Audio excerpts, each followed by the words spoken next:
Okay, good. Okay, who will do the Prarthana Shloka today? Shriyan. Yes, Shriyan can do it in a minute. Hold on. Let's.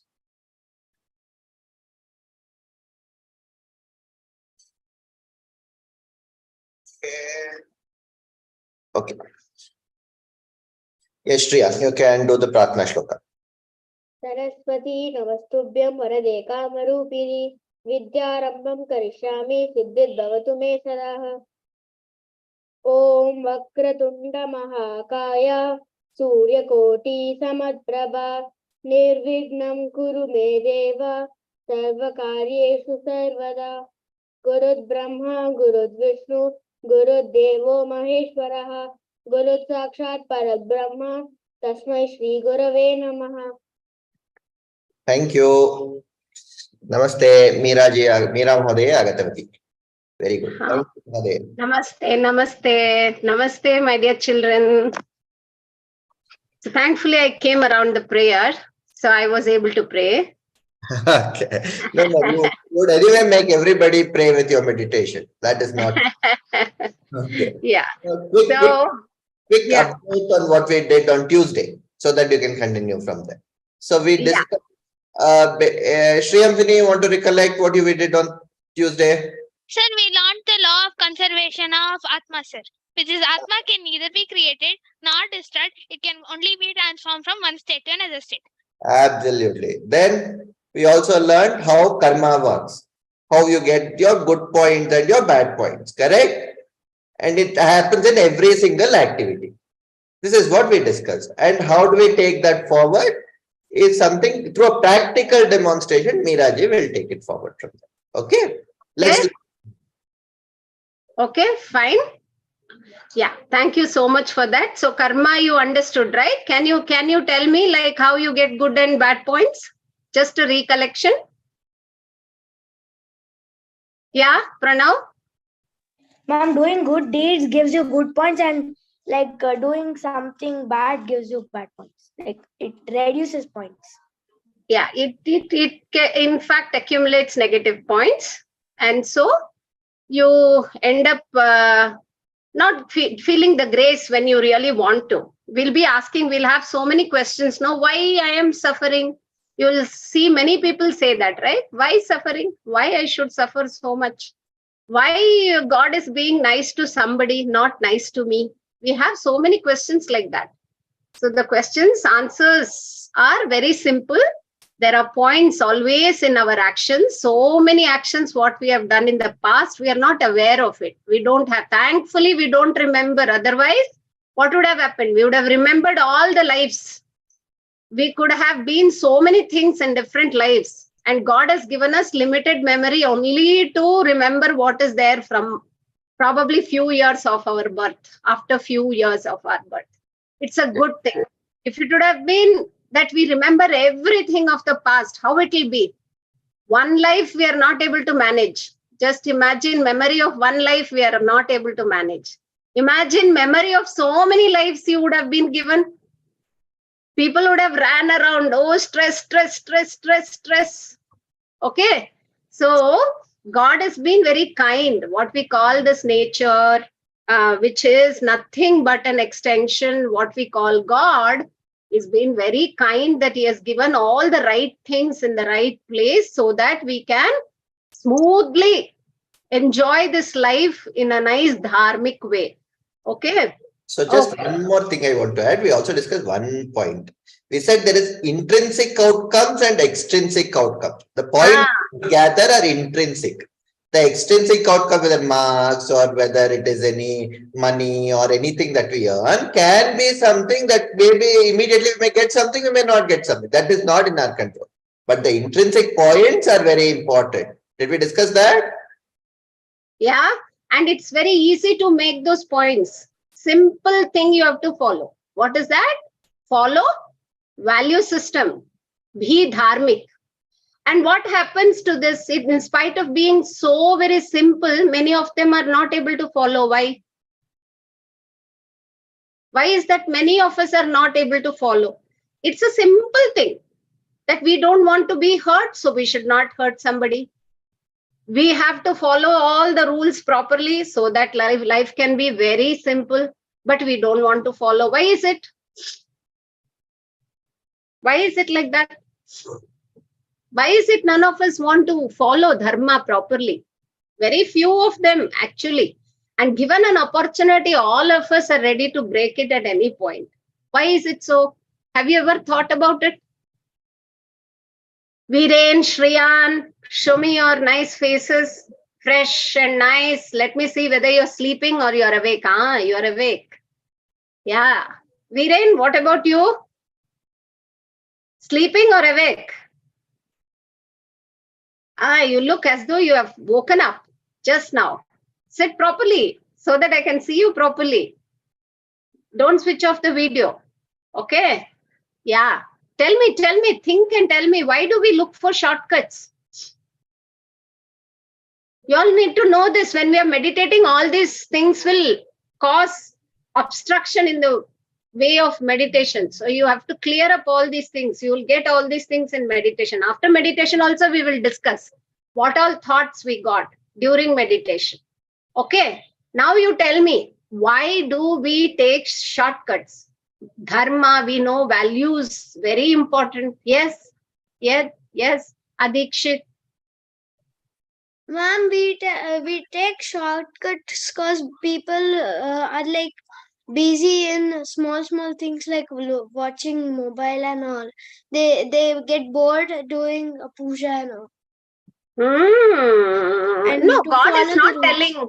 God is not telling do puja for me. He's only saying follow the rules so that you also don't get hurt, others also don't get hurt. But why are we so particular? Why do we break rules? Somebody, Viren told me to save time. That's a smart way, because even in our traffic rules, we break because we want to be ahead of somebody. We want to save time. Otherwise, why would somebody break rules in a traffic signal? Why do we break rules in a traffic signal? We want to go ahead of others. Sometimes we become very ambitious, greedy. We want the results faster than others. We want very restless. We want results faster. We want quantitatively and qualitatively results better. Both. And we want to take shortcuts. We think like if we do take shortcuts, then very quickly we can achieve quantity wise as well as quality wise. We'll think like the results are easily available for us. Let us take shortcuts. Nobody is watching us. So let's take shortcut. It's okay to just tell a lie and then break the signal, or just go ahead of somebody who is really working hard. It's okay. At that particular point of time, we feel it's okay because we want the result. That is the reason we break rules, because our eyes are constantly watching the result. We are not focusing on the process of action. What we are doing, we are not focusing on that. Constantly, what will be the result? What will be the result? What will be the result? Will it be conducive? Will I be happy if I get such a result? Will I be ahead of others? Competitiveness, all this makes us break the rules. We want to just break the rule and go ahead. And in this process, we accrue punya and papa. This is where we make mistakes and we get punya and papa. People who are doing properly, just keeping in mind the process. This is the action. I have to focus on the action. This is my duty. Whatever you're doing as a student or as a teacher or as any mother, father, whatever duty it is, focusing on the process will not give us any papa.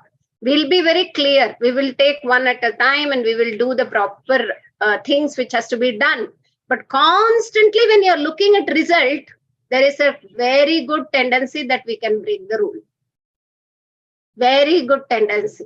And in any case, result is not in our hand. We know that we will somehow make it happen that it should be in our hands.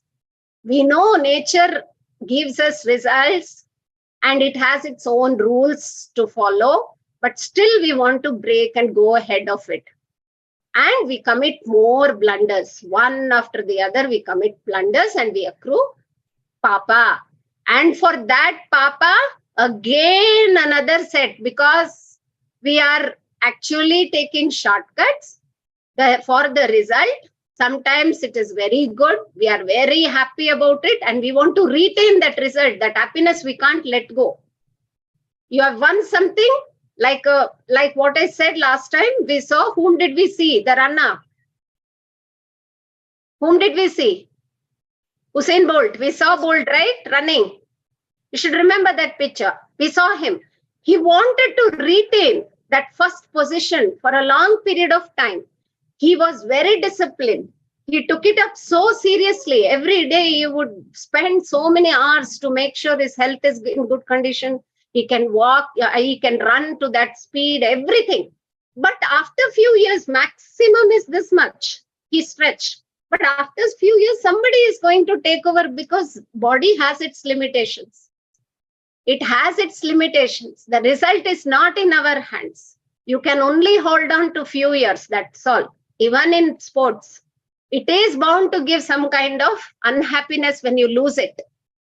So we are scared we will lose it. That's why we constantly keep acting. We are constantly doing, because we want to hold on to that result. And what happens if the result is not up to the mark? We want to try and make it better. So either ways, we are trying and doing actions, because we are result oriented. It's not because we are process oriented, we are result oriented all the time. That is why this Papa Punya is like a cycle. It will never release us from that. It becomes a very vicious cycle. And that is why people are saying we are so stressed all the time, because there's so much competition happening.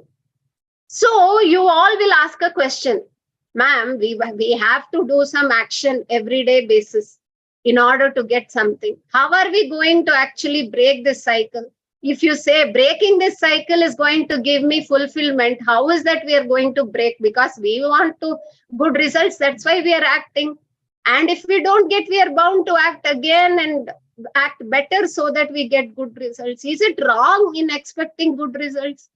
So Krishna is saying, no. It's not wrong in expecting good results. But look, my dear, results are not in your hands. All the actions of the past have accrued some papa or punya. Whatever you are supposed to do now, you should do, which is very important. Your actions are very important now, but focus on the process. Don't focus on the result. And action per se is not good or bad. It is just your duty. When you attach yourself to it, like I am studying, I am preparing for the exam, I did so well, all this I, too much of attachment to I, to all the actions. When you take the responsibility of being the karta means the doer, then whoever enjoys the result also is a bhokta, you yourself. So when you say I every time, then bhokta, if you are a success, you'll say, oh, you will get flattered like anything. I have won, and you will be in the 6th or the 7th cloud. And too much of damba, ahankara, too much of pride will come. And when you say, I did it, and when you face failure, you feel as though you're doomed, because you take that failure on yourself. Success and failure should not be attached to you. The action can be successful, action can be a failure. The way what you have acted, you have studied. The process of studies can be a success or a failure. You have every ways of mending or introducing certain techniques, learning certain ways of studying or doing whatever, even sports. For that matter, you can use certain techniques to make sure that your process is better. That is okay. But you yourself calling yourself a failure or a success is a problem. You have attached to that failure, you have attached yourself to that success. That is where stress comes. So action per se is not a success or a failure. Is an action a success or a failure? Can an action be a success or a failure? It's only a learning process, is it not? Is it not a learning process? Do you agree with me? Yes? How many of you agree with me that an action is just a learning process? It's just giving you some experience. Yes? Yes? And what happens when you're attaching yourself? You are a success, you are a failure. The action per se, you're not saying it's success or failure. When you attach yourself to it, I have attached myself to it. So my studies, I did my studies and I was not able to score good. So I am a failure. I end up saying I am a failure. Instead of saying the scores were not good because the action had to be something different. Maybe I have to try a little bit better. Spend few more hours, change the course of action. I only have to do it. Action, I only have to do it. Nobody else will come and do it for me. But thing is, action has always a scope of improvement. But when you attach yourself to it, you will start thinking, what will people think about me? I have scored less. I am a failure. You will attach people's opinion. You will start judging about yourself. You will start saying that I am not good enough. What will others think about me? All these things will add up to the stress. When it adds up again and again to the stress, it becomes a lot of mental stress, which becomes very difficult to handle. It becomes very difficult to handle. That is why the entire Karma Yoga chapter has been added in Bhagavad Gita. Sometime we have to take it up very seriously, that chapter. At a very young age, if you learn how to work, you will not have any kind of stress later. That is why prayers are important. Because the results are not in our hands, we have to pray to get that mental strength for us to handle the results. Results can vary. Where do you get the mental strength from? From prayers. That is why Shanti Mantra, Sahana Bhavatu. Why do we say, may the relationship between me and the Guru, whoever is teaching, may we have a good relationship. May the knowledge be flowing beautifully. Why do we add all these prayers? So that we don't have that mental tension all the time. We overcome that tension, okay, by prayers. So prayers help us to give. It gives like a kind of what you call a consoling thing. When you pray, you feel nice that you're connected to something which has full control over everything. We don't have control. There is something, there is God who has control. So we are actually completely surrendering, Sharanagati, to that God who has control. We feel strong from within when we pray. We feel very strong. That is why prayers are very important. Okay. So on that note, how should you all pray? When you are saying, closing your eyes, how the prayer should be? Is it simply sitting like this and simply chanting something? You should understand the meaning first thing. You should have something in mind when you start off, like how to connect immediately like this. You will be doing 1001 things. Suddenly there is a prayer which is coming up before a class. What do you do when you're praying? Immediately you change the gear. You have been working. You have been watching movie. You have been doing something else. Immediately you change the gear and get it into the class. You understand what I'm trying to say? Like you are going in a car. Immediately you change the gear to slow down.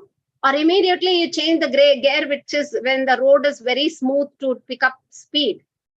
That gear changing from doing all the other activities, you're coming into the class, you change gears with a prayer saying that I surrender. And what the knowledge flows through this class into me, let me surrender to that knowledge, so that during prayers also, I told you last time, you accrue punya. Because any activity where you connect with God is dharma, dharmic activity. You're not hurting anybody. You want to be a better person. That is why you pray, right? You want to be a better person. That is why you pray. You want the support of that God, what we call. That is why we pray, which is everywhere. So that's a punya. You're accruing punya. So every time you pray, you get some punya, the points, plus points into your account. Okay, that is why prayer is important. Okay, so what do you do when you close your eyes? You understand little bit of meaning of the prayer, and you just get your focus into the prayer. Try. Close your eyes. Hands in Namaskara Mudra.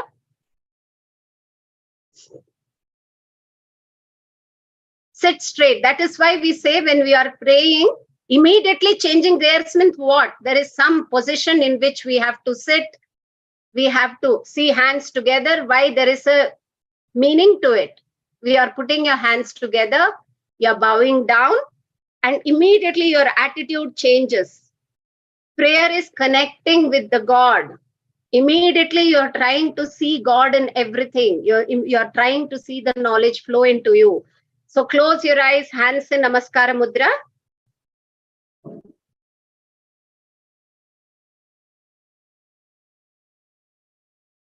I'll tell you a simple prayer which is very, of course, the meaning it has variations.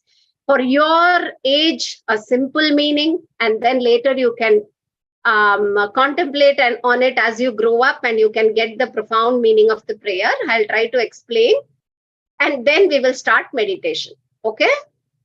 Om Purnamadav Purnamidam Purnad Purnamudachyate Purnasya Purnamadaya Purnamevavashishyate. Om Shanti Shanti Shanti. Keep your eyes closed. May the palm touch each other. Sit with your spine straight. All that you hear of, see, think, everything, all that you know of is complete. Complete means completeness is always referred to as God. We are all very limited beings with the mind, intellect, body-mind complex. What we call jivas are limited. But Paramatma is complete. So that completeness, Purnat, from that completeness comes this, what we call jiva, what we call our mind body complex, is all coming from that Paramatma.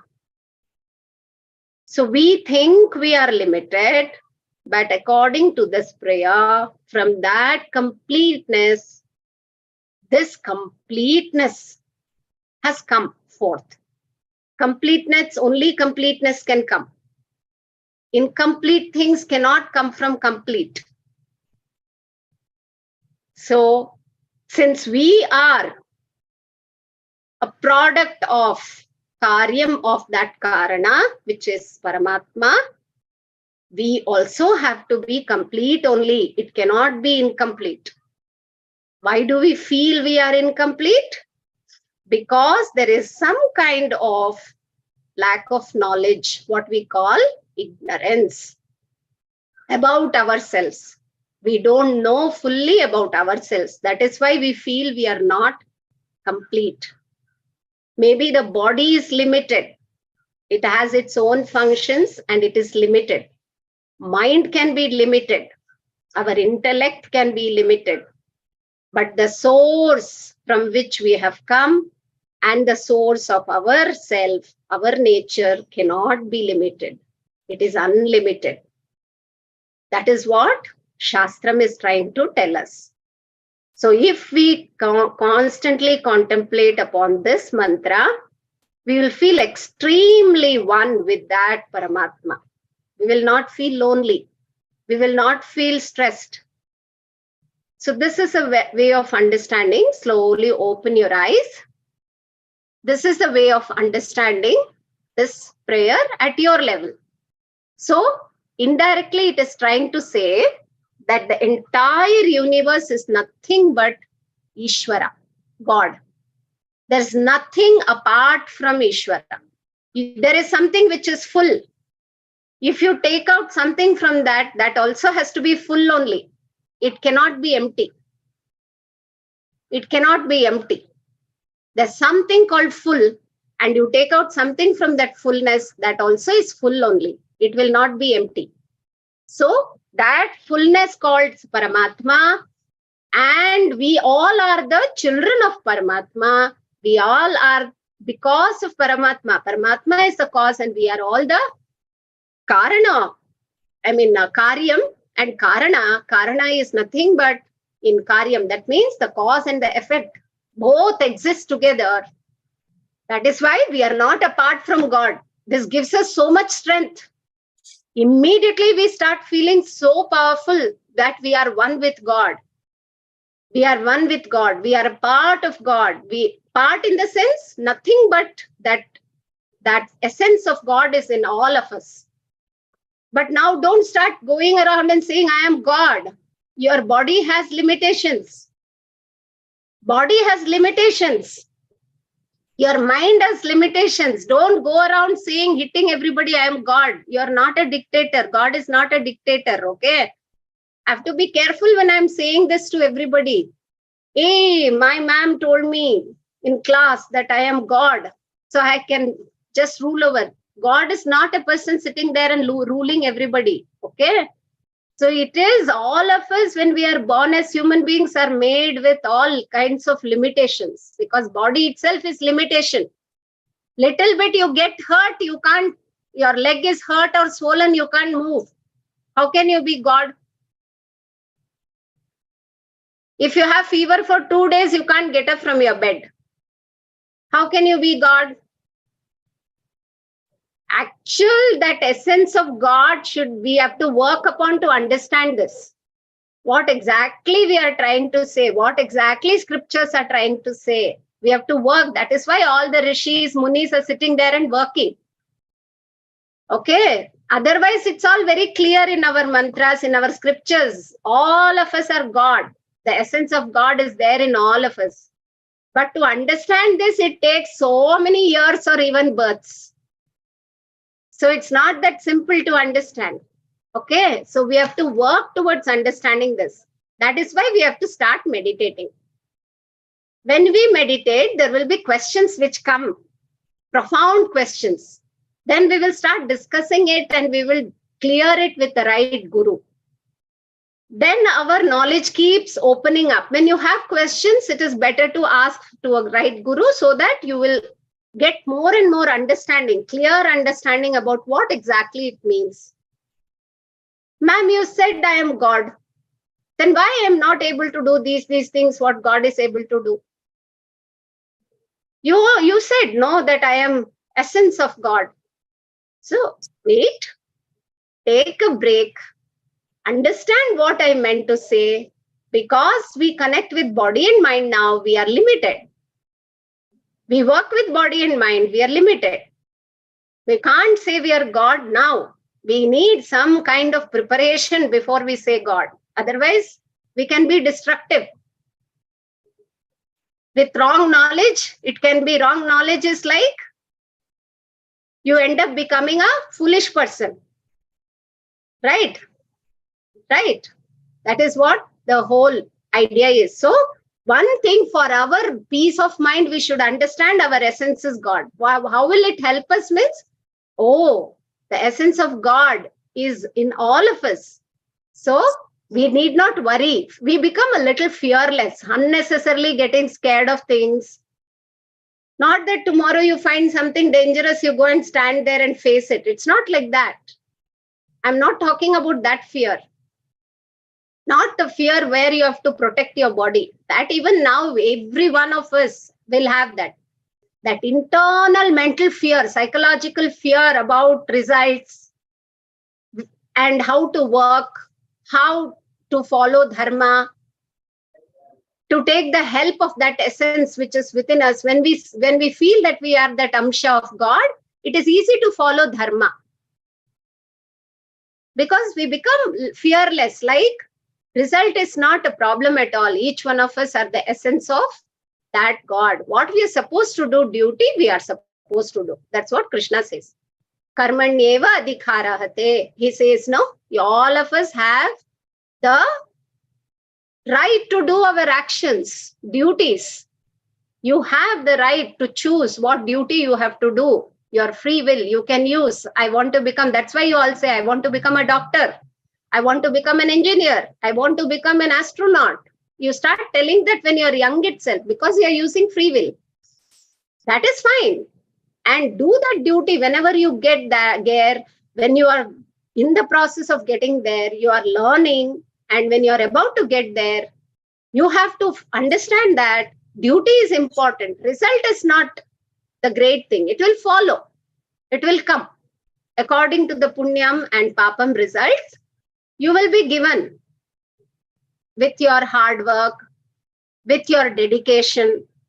The grace will follow. That is what it says.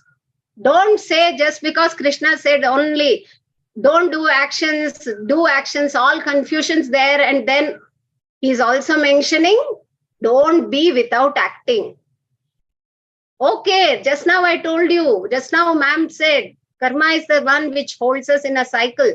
So let me not act at all. It's not possible. To eat food, we need to act. Even the digestion inside is action only. If the stomach decides one day, okay, I understood Krishna's point, I'm going to stop now, no digestion, will it be okay? So just to add here, we've already discussed Aham Vaishwanaro Bhutva Praninam Deham Ashritaha. So he is that eternal force of digestion. Everything. Digestion main, because from digestion only everything else starts off. So that is why he says Aham Vaishwanaro Bhutva. So Pranapana Samayuktaha Pachamanyam Pachami Aham Annam Chaturvidam. 4 types of Annam I am digesting. Even thoughts are like Annam only. They are also getting digested on an everyday basis. You know, if somebody is feeling very sad, something has happened to them, look at the way nature has made us. We forget that incident in few days. Imagine some bad incidents that happened in our lives and we are holding on to it for a long period of time. God has not given us the power to forget. Imagine what would have happened. Just imagine what would have happened. Look at the magnanimity of this creation. Just like how food has to be digested on an everyday basis, all our psychological processes also has to be digested. Whatever has to be assimilated. Whatever has to be thrown out has to be thrown out. Don't you think so? Don't you think so? Even mental processes. Somebody is facing a lot of trouble. Just imagine something has happened in their family. The person is not able to forget it. Just imagine how it will be. It will be such a disaster. So look at the creation, how it is.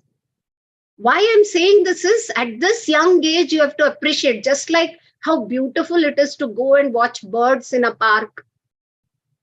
Look at the variety of birds. Can a man even think of such kind of creation? Have you all thought about it at any point of time in our busy lives? In our such busy lives, we are constantly like a machine thinking of what to become in life, how to study, go tuitions, everything is fine. Have we ever looked around and seen the beauty of this nature? That is the reason. Hobbies like stargazing, hobbies like going into the, parks and watching birds.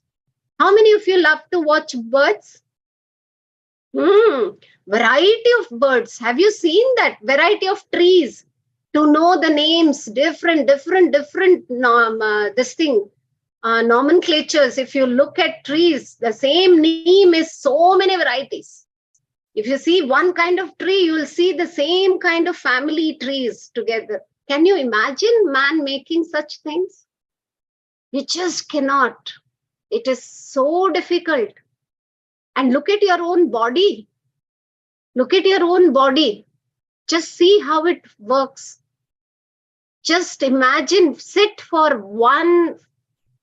10 minutes and appreciate everything what the body is doing.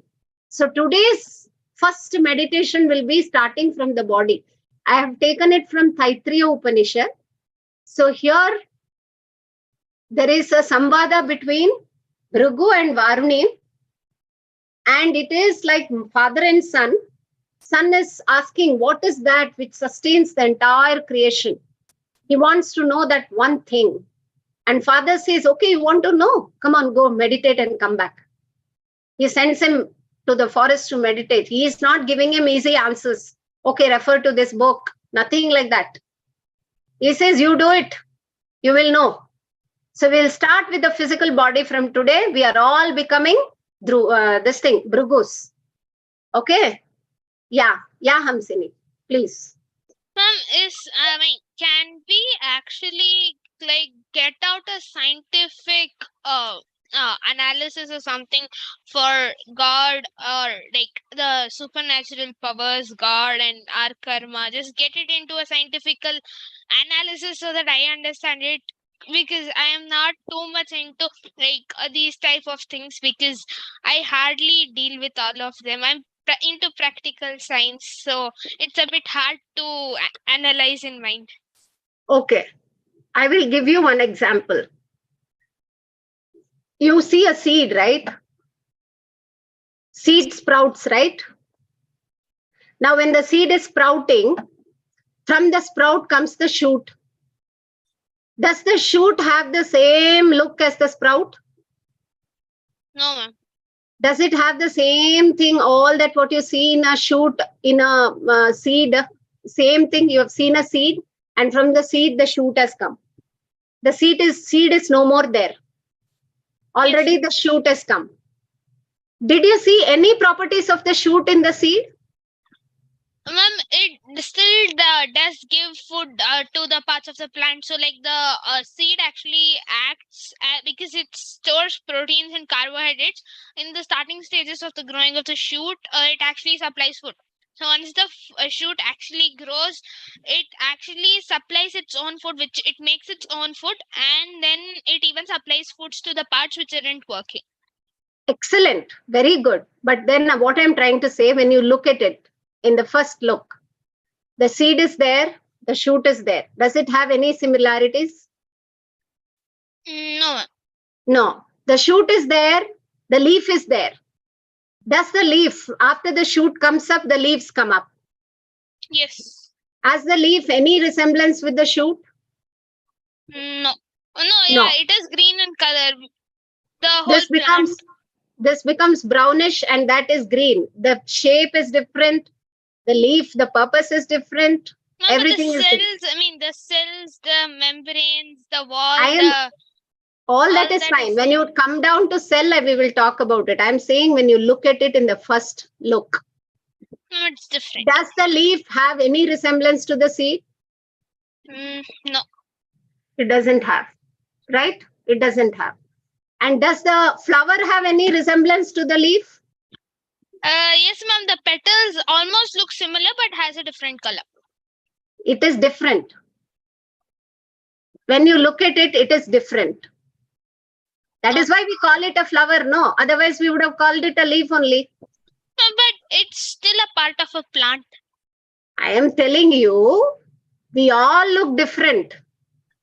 Give me that explanation with respect to the shoot, the seed, the leaf, the flower. Scientifically, what is the explanation that the leaf, the shoot, the flower, everything is so different? We just say that there are some cells which are acting and it became a shoot. Do we have any control over how the shoot looks?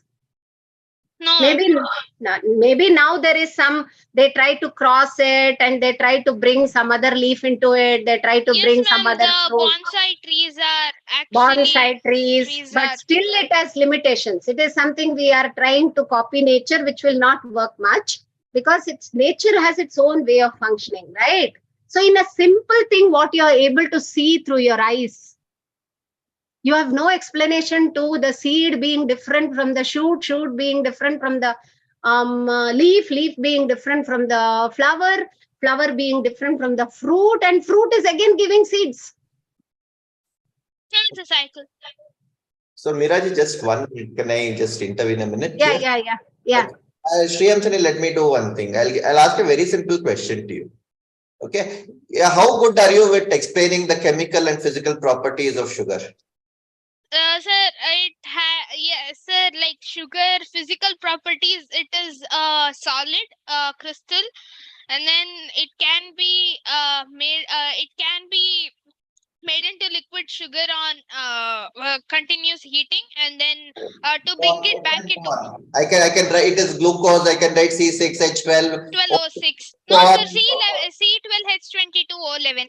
I can write 100-page or a 200-page thesis on it. I can get a PhD thesis on it.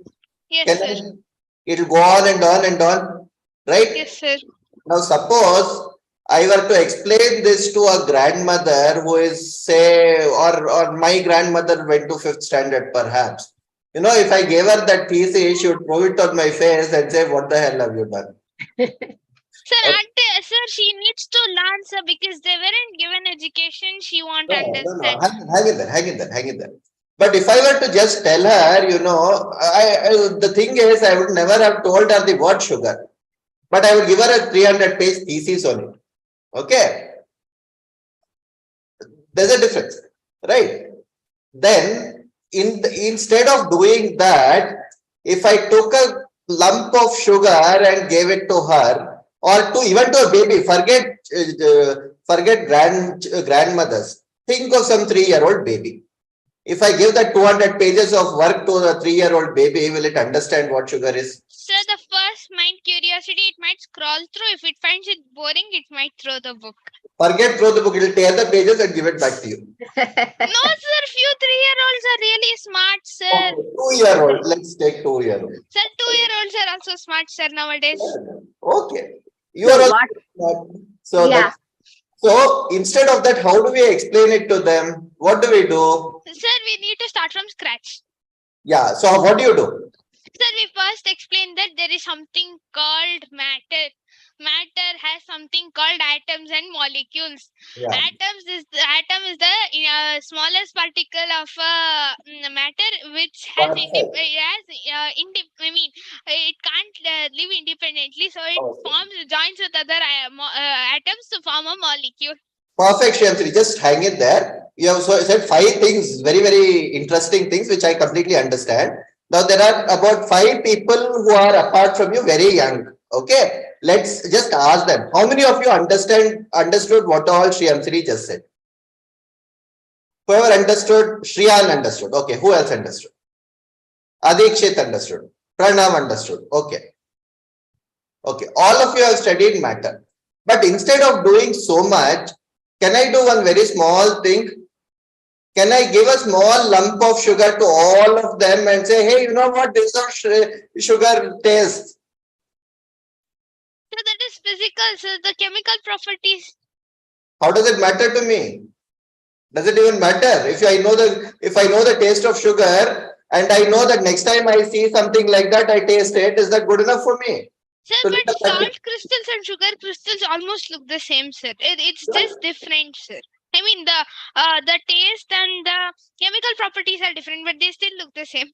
Which one? Come again? So salt and sugar, salt crystals and sugar crystals. If I put it in my mouth, will I figure out whether it is salt or sugar?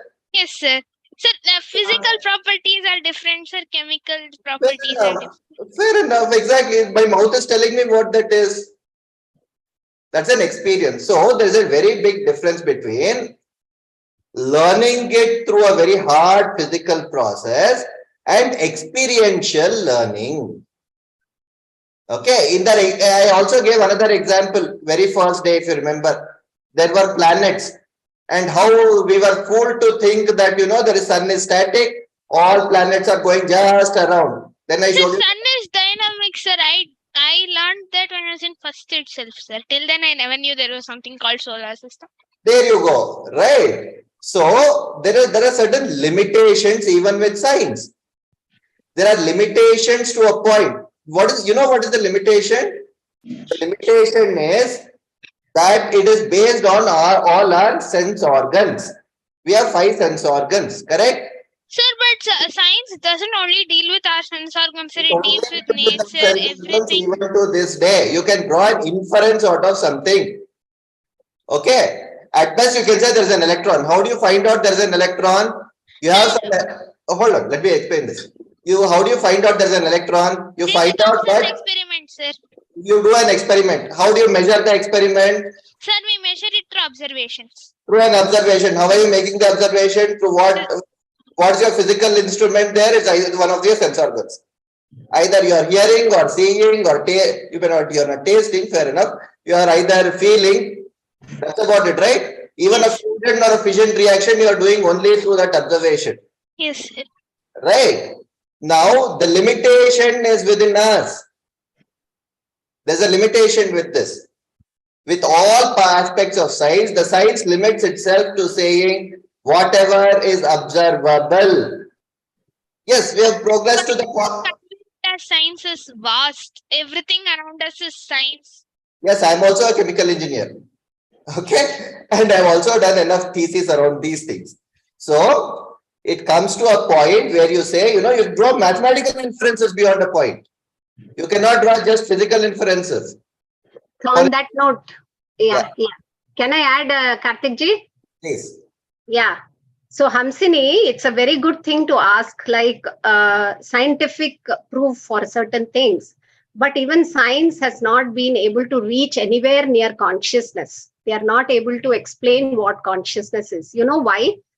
There was a famous philosopher. Okay, science approach is like this. I think, therefore I am. It says I think means the prominence is given to my brain, my thinking capacity, because I think I am. Okay, but our approach is not that. I am, therefore I think. Consciousness, I am conscious, that's why I think. Because I am conscious, I know that I have a brain. I know that I have a mind. I know that I have a physical body because I am conscious, I exist. That is the quality of Brahman also, what we call Paramarthika Satyam, that is what we call Paramatma, no? Paramatma, Ishvara, we say, no? We will ask, what are his qualities? Is he something which we see around, like is he like a Batman or a Superman? How does he look like? We will ask, because we are so used to using our sense perceptions. We want to know that God in form, but form has limitations, right? Form, whatever form it is, it will have limitations because it is subjected to decay. It can change. There is no form which is not subjected to decay. Even mountains over a period of time, maybe thousands of years, they tend to change. No, because of complete depletion of natural resources, soil erosion. Exactly. So there is another question to you. You will answer the question, why something, what you are answering by weathering. Weathering is the process you are explaining here, Yes, right? Sir. Why is weathering happening is what you are answering. Sir, because of human activities, because of... It is why. It is still why. Okay. Now, if I flip the question and say, what is causing it to do that? Sir, it is part one, it's nature, because everything has an expiry date, even if it's a non-living thing. Nature, that's exactly the point Meera ji is making. Certain things cannot be explained. For example, I told you the shoot and the leaf, no? The transformation from the shoot to the branches and to the leaf, that simple transformation also, that where the consciousness is involved, there is no explanation in science. But meristematic tissues are the one which help in making the cells divide and form the flower or root, and then from flower it's pollination, and then here is a question. Here is another question. Without an apple, without any apple, can you create an apple seed? Sir, yes, sir. We can try using, but we do need DNA without seeds. DNA. Again, there's a substratum called DNA you are bringing. Yes, sir. So we can clone the nucleus and then the DNA. Let me come to that. Yeah. See, when you sit, I am saying now, we will do that in a meditative process. Close your eyes. Close your. We'll do it in meditation. Close your eyes. All of you close your eyes. And you will have a lot of questions after this. We are going to take it up. Okay? Close your eyes. Take a deep breath. Watch your breath.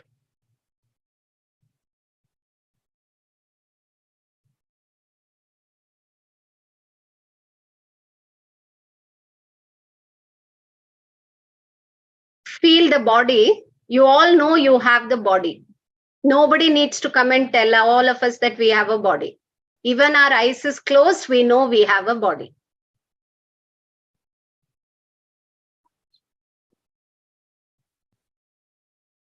Just feel the body from your toes, feet, heel, ankles. Try to relax it.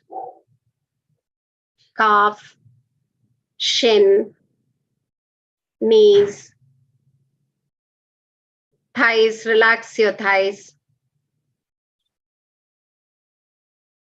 Relax your pelvic floor, spine. Watch the breath in your chest region as you're breathing in. And watch the breath out. Relax your shoulder.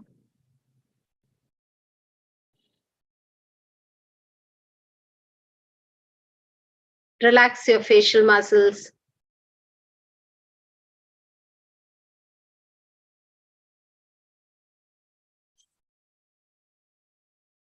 Completely relax your body.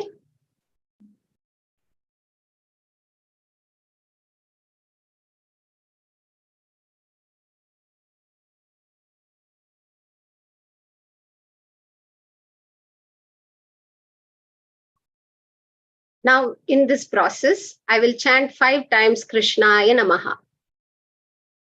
You grasp the sound. Just think how the sound, the chant, is received by your ears and how it gets transformed into a meaningful sentence. Om Krishnaya Namaha.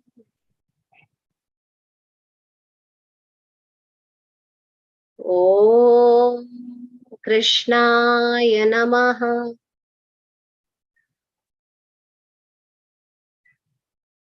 Om Krishnaya Namaha.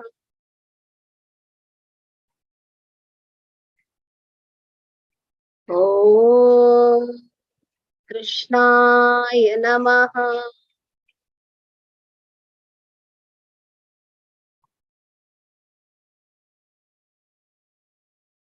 Om Krishnaya Namaha.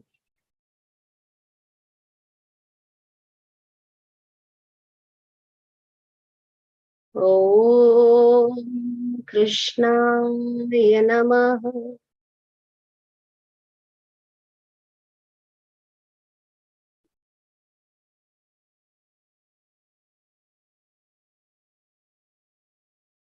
I was able to hear the sound. The sound reached my ears in the form of waves. It was received by my ears, and a very complicated process of receiving and reaching the brain through all the nerves.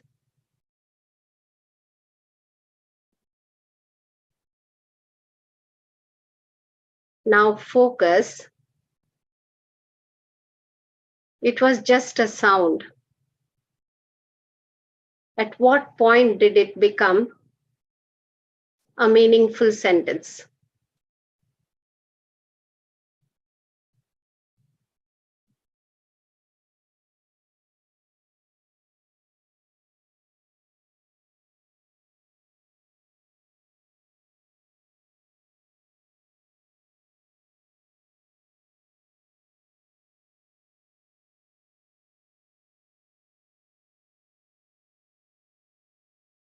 Similarly,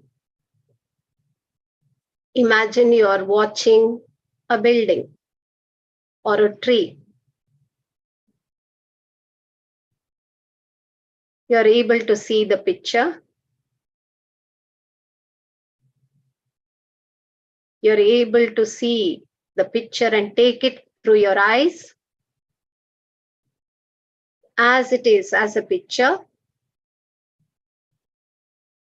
And you can imagine, you can immediately grasp through some complicated processes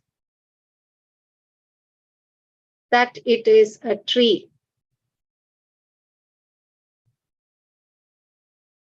When did that picture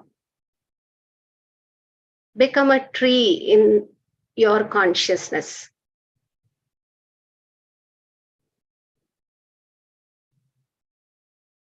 Similarly, you smell. You're able to imagine you are in a temple. You're able to smell nice fragrance of camphor, agarbatti.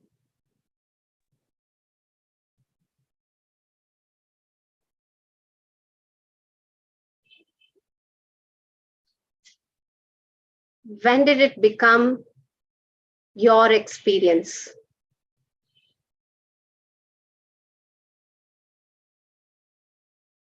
Till it reaches the nose, it was outside you.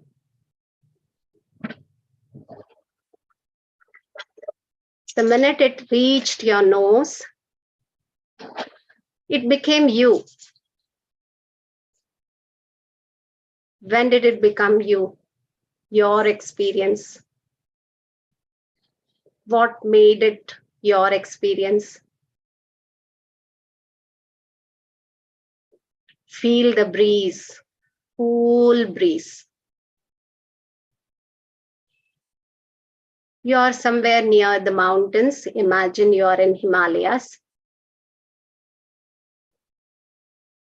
This cool breeze. It's cold out there. And it touches your skin. And after some time, you feel as though you are cold. When did that become your experience?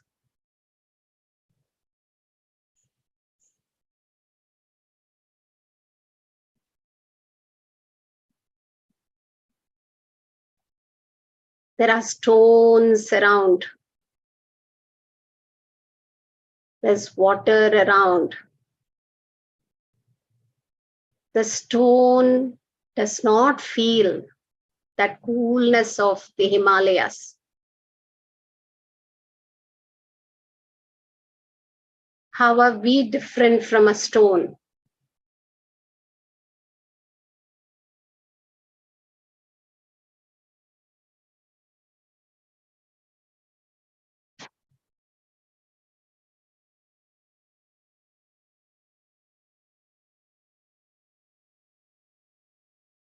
You are in a dark room.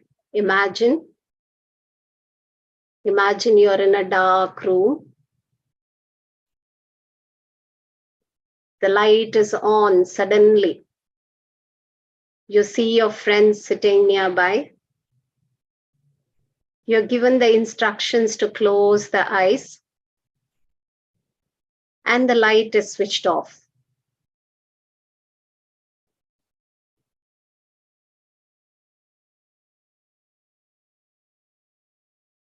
Just imagine. The light is switched off.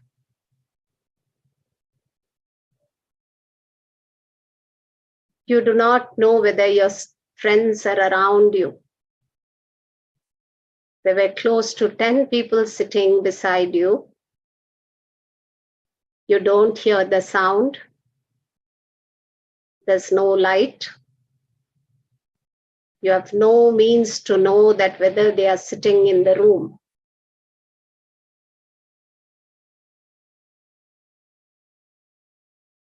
Do you need light to know that you are there?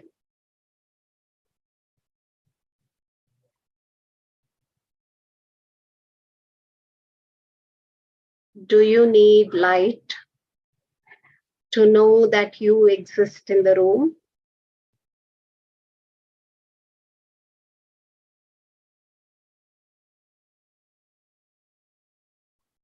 Do we need any scientific proof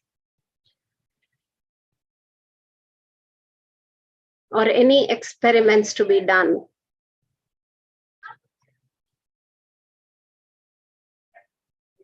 to clarify, to know that I am there, I exist?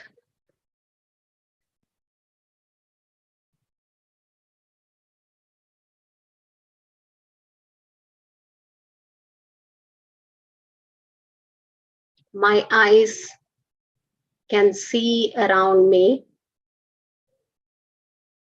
My body can feel things around me. My eyes, my ears can perceive sounds around me. And it can also perceive silence around me. My nose can perceive smell around me, but still it has certain limitations. When there is no light, when I'm not able to hear the sound, I'm not able to perceive anything around me.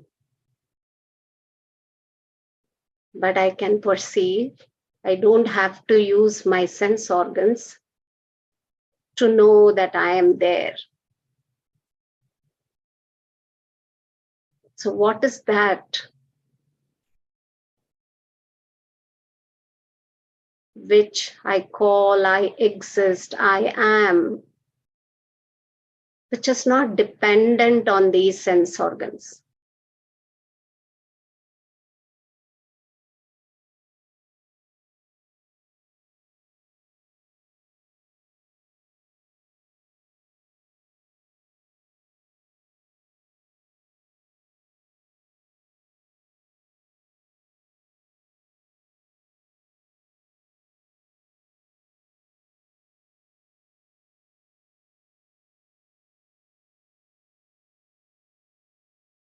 What is that what we call sound?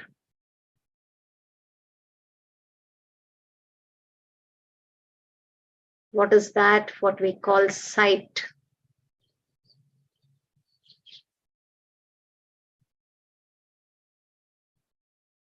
What about touch, feel?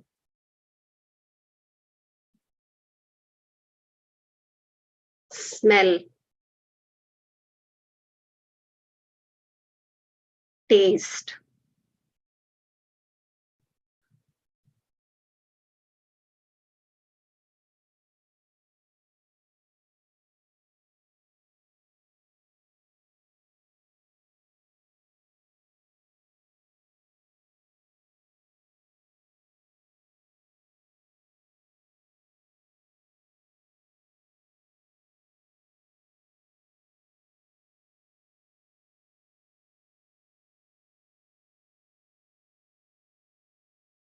When my lens are not okay, I'm not able to perceive through my eyes.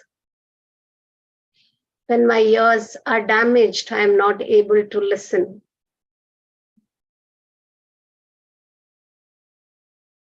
I'm not able to hear.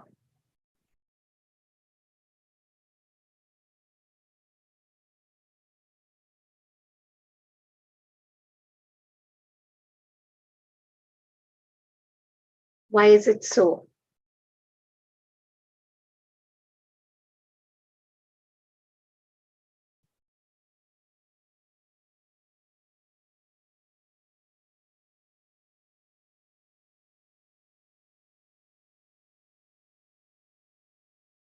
Slowly open your eyes.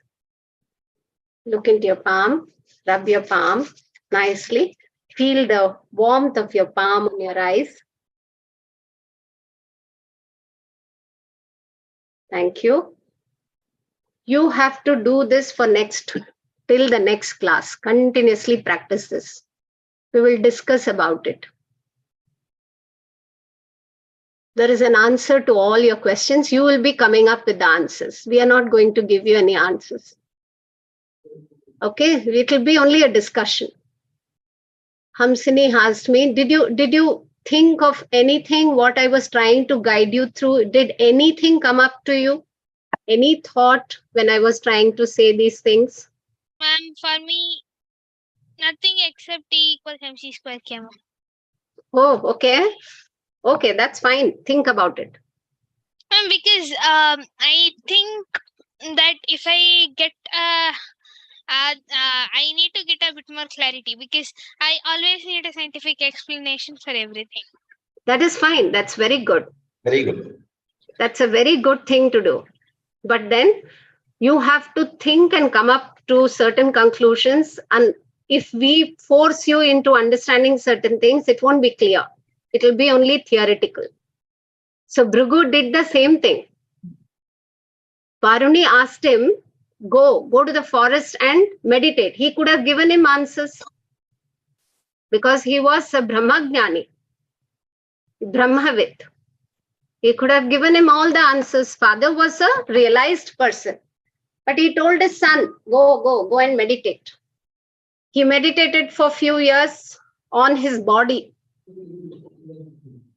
So now we will start like him on our body. Meditate on the sound, meditate on the sight, meditate. So just think about all. Do you remember what questions I asked during meditation? No, I don't, because half I was tired because of school assignment, then other commitments, all that. So I actually slept during meditation. What made you sleep? I don't know. I was super tired. I actually went to sleep. What happened in your sleep? Nothing, only equals MC square. Why nothing happened in your sleep? I was sleeping. What is sleep? What is sleep? It is like, I don't know. It's a process of the body where only the breathing and heartbeat just continues and your body is in rest. Only breathing and heartbeat. What about poor kidneys and what about poor other kidney organs? doesn't work. We go washroom only in the morning, not in the Oh, not during sleep. Okay, that If we means go- to say, okay, I'm sleeping. Kidney, close the door. Is No, it like like that? I mean, all No. the involuntary processes might be going on, like assimilation, but ejection and urination might not happen during sleep. That is fine, but I'm saying per se, does the organ stop functioning completely? No, it won't. It works. So everything works. Only body is at rest. What exactly is happening to you? Why did you feel that I have to sleep now? I Even- actually didn't want to sleep. I have a lot of things piled up from school and base and everything. But why did you sleep? I was tired. Tired, natural process of the body is to withdraw everything and go to sleep. Means as soon as you've finished your sleep, you're feeling a little much more fresh, right? That one nap and you feel fresh, right? What happened during your sleep? I didn't. I mean, things were running in my mind, but my body was in rest. Things were not in your mind. That doesn't mean you slept. I was sleeping. I mean, I heard you. I heard passive. You didn't hear me. If you had heard me, you will tell me what question I asked you. I was physically present but mentally absent. That is what I want answer. Physically in sleep, we are all present. We don't disappear from the bed, right? But mentally we are absent because mind decides to switch off, because every time it is constantly rattling and it is taking out lot of energy. Brain needs lot of energy to function. So it throughout the day, because the mental activities are so high, it keeps sucking out lot of energy from whatever you eat, whatever you take in. From all that energy is going to the brain. Maximum is drawn into the brain. So sleep is a natural process where the body says, okay, now give me something, you shut off. Now you take a break, the brain activity slows down in deep sleep, and the body takes over all the assimilation, everything. Otherwise, body won't heal. That is why we say in sleep, body will repair and restore. That is why we say that. Because all that what you eat is going to the brain. That is why meditation is very important. During your day-to-day activities, when you are functioning in full zoom, there is no scope for body going into rest. The food which we eat, doesn't it actually get digested and supply energy throughout the body? Oh yeah, it does. Correct. It does. So the maximum is drawn by the brain when your mind is active, when your brain is active. So that is why you have to force. You don't have to force to sleep when you're tired. The tired is a sign which says that, oh boy, it's too much functioning of the brain. Now the body needs to repair and restore. Now you tell me a scientific reason why natural sleep has been given. Who has given it? It's not natural sleep. The body gets exhausted. It needs rest. Who is giving that rest? Explain the body to me. itself, it can't take anything more. So it's in a state where I can't do anything more than this. Body can't make any decisions on its own. It's an automatic process. My brain takes all the decisions. So brain is just an organ. Brain is just an organ. So Srihamsini, last week we discussed, no, what happens when the Atma is out of the body? Can it then sleep, get up, walk, do everything? No, sir. Sir, I found out the answer. Where is Atma? Sir, Atma is found freely in nature, just like plants, animals, birds, everything. It's found freely in nature. Show me Atma like bird, plant. We can't see, just like how people can't see air, we can't see Atma. It's not like that. There is more explanation to it. You will make Atma another thing. It is not another thing. That's what I am trying to say. Energy. Can you see energy? No, sir. Third, you can feel energy, sir. You can feel energy. Similarly, Atma is beyond energy. Sir, I'll do a little more research and come back, sir. Think about Atma is something which does not change. So you cannot see it, feel it. Neither there is the presence of Atma. You can't say, just like how you say things are present. Sir, if you say something, listen, Hamsini, when you say something is present, it was not there in the past. It might be there in the future. So it is bound by time. Ma'am, if I take the scenario of 2.0 movie. I'm asking you one question. Present means, is it not just time bound? I think Adikshit had a question. We can take some of these offline. Yeah. Just time bound, Atma is not time bound. It cannot be time bound. You got it? Everything has an expiry date. So Atma will also have an expiry date. No, that is why it is Atma. you told a very important statement at the beginning of the class. Sir, energy also will have an expiry date. We just don't know that, sir. That is why we call Atma as God. Because there is no expiry date.